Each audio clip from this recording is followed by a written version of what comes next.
Remember to subscribe to our YouTube channel at NDN TV Nigeria. Click on the subscribe button and be the first to get notifications. Despite President Bola Ahmed Tinubu's renewed push to resume oil exploration in Ogoni land, especially with the recent engagement with stakeholders and signing into law the bill establishing the Federal University of Environment and Technology in the area, concerns continue to persist among the Ogoni people. While some Ogoni's have welcomed these initiatives, others feel sidelined, arguing that the consultation process has not been adequately inclusive. The people voiced their concerns last week shortly after an interactive session held in Bori, Kana local government area of Rivers State, with the team that recently visited President Tinubu in Abuja. Following President Bola Ahmed Tinubu's meeting with some Ogoni leaders in Abuja, who were led by Rivers State Governor Sir Siminalayi Fubara about 3 weeks ago, where they discussed the resumption of oil production in Ogoni land, Inside the Niger Delta visited several Ogoni communities where residents expressed that while they are not opposed to the president's initiative, they want him to either visit Ogoni land himself or send a delegation to directly engage with the ordinary people. They maintained that many Ogoni families have lost loved ones to the struggle, while others have seen their farmlands and homes rendered uninhabitable due to years of environmentally unsustainable crude oil exploration and exploitation activities. And these people, many of whom cannot go to Abuja, must contribute to the ongoing discussion about proposed oil resumption in their communities. So, when some of these people heard about a congress last Saturday at the Freedom Center in Bori, the traditional headquarters of the Ogoni people, organized by the delegation that met the president, they were excited. They saw it as a chance to finally have their voices heard.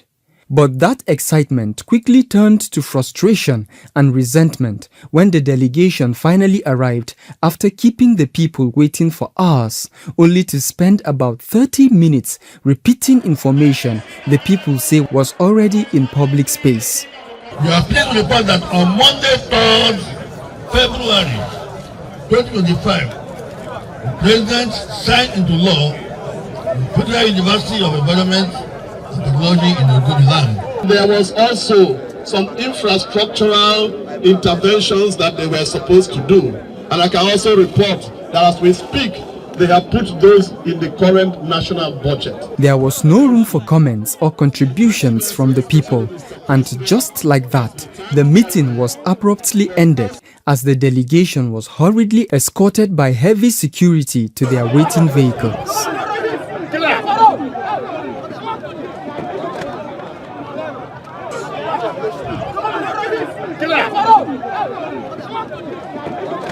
Speaking to Inside the Niger Delta after the meeting, some attendees who are not pleased with the way it turned out noted that President Tinubu should know that real progress on the proposed resumption of oil activities in Ogoni land will require more than just this kind of surface-level interaction. What we saw is people running. So it's quite a dismay and it's an insult to leadership. We are called, it is on air to everywhere, that whoever that is calling the Ogoni people should come down and hear from the Ogoni people, the common Ogoni man, not just people that claim to be our leaders when they are not. Mr. President should caution them to do it aright than what we have seen. The Mamocrats that were here were not all happy at all. All these people that you saw here today, they have expectations and they don't have access to Mr. President.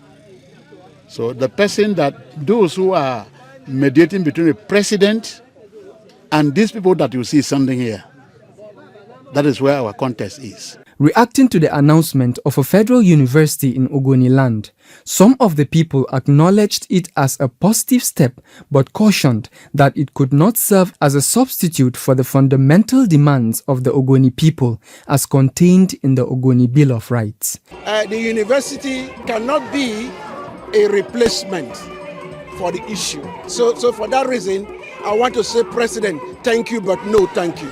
Now, in terms of the demands of the Ogoni people and what we want, there is a minimum shopping list, which is the Ogoni Bill of Rights.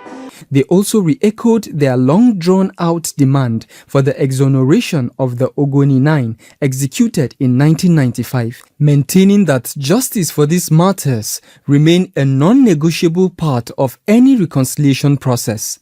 Meanwhile, Chief Gani Toba, who was part of the delegation that met with the president on behalf of the Ogoni people, while responding to our questions on the supposed Congress, stated that it was only the beginning of a series of consultations. President Bola Ahmed Tinubu is not ready to impose anything on Ogoni people. That is why, in fact, no decision has been taken. We have issues, yes, but those issues is something we put in black and white and give to the committee, and it will become an Ogoni position. While this remains an ongoing process, both the people and observers worldwide will be watching closely to see how the federal government moves forward with this plan to resume oil production in Ogoni land after about 32 years of shutdown. Inside the Niger Delta,